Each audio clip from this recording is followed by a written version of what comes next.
This is not your typical group of interns. These graduate students are from Ukraine and part of a nuclear energy internship program with the U.S. Department of Energy. It is a incredible time, yes.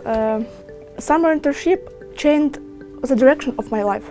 8 students from the program recently visited the United States for the first time for special classes in nuclear energy. The program was implemented through Argonne National Laboratory to help maintain the pipeline of talent for Ukraine's aging nuclear workforce. Nuclear power was losing popularity, if you will, in Ukraine. At least it was before the war.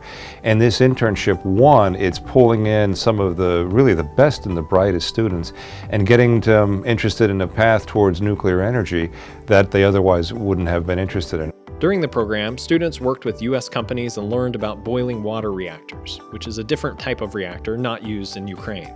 They were also exposed to new technologies like small modular reactors for the first time. This internship showed me an entire field for possibilities of innovation and research, which is smart technology is. It's like finding an elephant in your own room. Ukraine has a large and robust nuclear energy program. Half of their energy comes from nuclear power. But the plants are old, they're aging, and they're based on old Soviet designs. The VVR technologies in Ukraine, and I would argue the VVR technologies in Russia are more yesterday's technology. And we're looking in the United States to new technologies, for example, small modular reactors.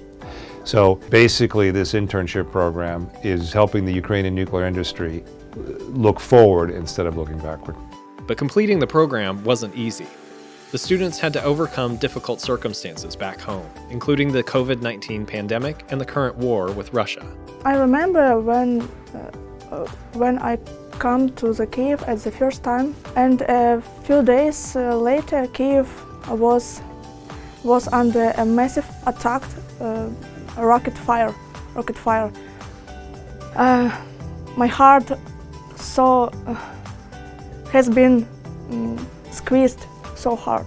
When I returned to write my thesis, during that time there were many same attacks on my city, especially drones and Russian missiles, but I didn't give up. These students are doing their studies, they're taking their courses, and they're doing their coursework with missiles flying overhead, hearing explosions in the background.